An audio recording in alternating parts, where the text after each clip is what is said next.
ദൈവത്തിൻ്റെ അതിപരിശുദ്ധമായ നാമം മഹത്വപ്പെടുമാറാകട്ടെ. ദൈനംദിന അപ്പം എന്ന അനുദിന വചനചിന്തയിലേക്ക് ഏവർക്കും സ്വാഗതം. ഇന്ന് പരിശുദ്ധാത്മാവ് തീ എന്ന വിഷയത്തെ ആസ്പദമാക്കി ചില കാര്യങ്ങളെ നമുക്ക് ചിന്തിക്കാം. അതിനാധാരമായ ഒരു വാക്യം വായിക്കാം. ലൂക്കോസ് 12 അധ്യായം 49 വാക്യം. ഭൂമിയിൽ തീയിടുവാൻ ഞാൻ വന്നിരിക്കുന്നു, അത് ഇപ്പോഴേ കത്തിയെങ്കിൽ കൊള്ളായിരുന്നു എന്നല്ലാതെ ഞാൻ മറ്റെന്ത് ഇച്ഛിക്കേണ്ടു. ബൈബിളിൽ പലയിടത്തും പരിശുദ്ധാത്മാവിനെ തീയോട് ഉപമിച്ചിരിക്കുന്നു. മുകളിലുള്ള വാക്യത്തിൽ കർത്താവ് പറയുന്നു, ഞാൻ ഭൂമിയിൽ തീ അയക്കാൻ വന്നു. അതായത് പരിശുദ്ധാത്മാവിന്റെ അഭിഷേകം പകരാൻ അവൻ വന്നു. ആ തീ കത്തിക്കപ്പെടണമെന്ന തന്റെ ഹൃദയത്തിന്റെ വാഞ്ചയും ആഗ്രഹവും ദാഹവും അവൻ പ്രകടിപ്പിക്കുന്നു. അങ്ങനെ അത് കൂടുതൽ തിളക്കത്തോടെ കത്തിക്കാം. പാപികളെ രക്ഷിക്കാനും നഷ്ടപ്പെട്ടത് അന്വേഷിക്കാനും രക്ഷിക്കാനും പിശാചിന്റെ പ്രവൃത്തികളെ നശിപ്പിക്കാനുമാണ് കർത്താവായ യേശുക്രിസ്തു വന്നതെന്ന് നമുക്കെല്ലാവർക്കും അറിയാം. എന്നാൽ ഇവിടെ ഈ എല്ലാ കാരണങ്ങൾക്കുമപ്പുറം അവൻ ഏറ്റവും പ്രധാനപ്പെട്ട ഒന്ന് വെളിപ്പെടുത്തുന്നു.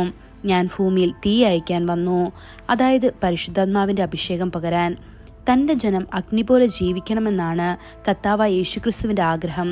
അങ്ങനെ പാപം അവരുടെ അടുത്തേക്ക് വരാതിരിക്കാനും പ്രലോഭനങ്ങളെ ചെറുക്കാനും ശത്രുവിൻ്റെ എല്ലാ ശക്തിയെ നശിപ്പിക്കുന്ന ഒരു ദഹിപ്പിക്കുന്ന അഗ്നി പോലെ പ്രകാശിക്കാനും. നിങ്ങളുടെ ആഗ്രഹം എന്താണ്? കർത്താവിന് വേണ്ടി എരിയാനും പ്രകാശിക്കാനും അവൻ്റെ കൈകളിൽ ഒരു ശക്തമായ പാത്രമാകാനും അവൻ്റെ സേവനത്തിൽ തീഷ്ണതയോടെ മുന്നോട്ടു പോകാനും നിങ്ങൾ ആഗ്രഹിക്കുന്നുണ്ടോ? കർത്താവ് നിങ്ങളോട് പറയുന്നു, ഞാൻ നിങ്ങളുടെ മേൽ തീ അയക്കാൻ വന്നു. പഴയ നിയമത്തിലെയും പുതിയ നിയമത്തിലെയും വിശുദ്ധന്മാരുടെ ജീവിതകഥകൾ വായിക്കുക. അവരുടെ കാലത്ത് അവർ കർത്താവിന് വേണ്ടി തീജ്വാലകൾ പോലെ ജ്വലിച്ചു. എലിയാവിന്റെ ജീവിതം പൂർണ്ണമായും തീയാൽ നിറഞ്ഞിരുന്നു. ഭക്തിയോടെയും തീഷ്ണതയോടെയും അഗ്നി അവനിൽ ജ്വലിച്ചതിനാൽ അവൻ ബാലിന്റെ പ്രവാചകന്മാർക്കെതിരെ ഒറ്റയ്ക്ക് നിന്നു.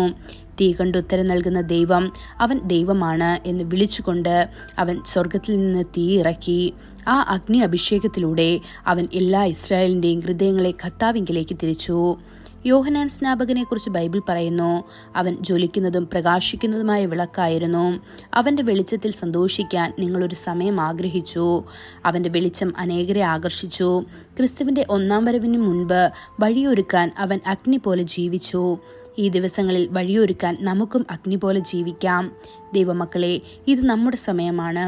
നമ്മെ വിശുദ്ധ അഗ്നിയാൽ ജ്വലിപ്പിക്കാനും നമ്മെ അവനു വേണ്ടി ശക്തരും പ്രകാശമാനവരുമാക്കുവാനും കർത്താവ് ആഗ്രഹിക്കുന്നു. മർക്കോസിൻ മാളിക മുറിയിൽ തീ അയച്ച് തൻ്റെ എല്ലാ ശിഷ്യന്മാരെയും കത്തിക്കുകയും പ്രകാശിപ്പിക്കുകയും ചെയ്തവൻ തീർച്ചയായും നിങ്ങളെയും പ്രകാശിപ്പിക്കുകയും അഭിഷേകിക്കുകയും ജ്വലിപ്പിക്കുകയും ചെയ്യും. ഈ വചനങ്ങളാൽ ദൈവം നമ്മെ ഓരോരുത്തരെയും അനുഗ്രഹിക്കുമാറാകട്ടെ. കൂടുതൽ ധ്യാനത്തിനുള്ള വാക്യം ലൂക്കോസ് 24 അധ്യായം 49 വാക്യം. എന്റെ പിതാവ് വാഗ്ദത്തം ചെയ്തതിനെ ഞാൻ നിങ്ങളുടെ മേലയക്കും. നിങ്ങളോ ഉയരത്തിൽ നിന്ന് ശക്തി ധരിക്കുവോളം നഗരത്തിൽ പാർപ്പീൻ എന്ന് അവരോട് പറഞ്ഞു. ഇന്നത്തെ ബൈബിൾ വായന രാവിലെ സദൃശ്യവാക്യങ്ങൾ 6-7 അധ്യായങ്ങൾ, വൈകുന്നേരം 2 കൊരിന്ത്യർ 2 അധ്യായം. ആമേൻ.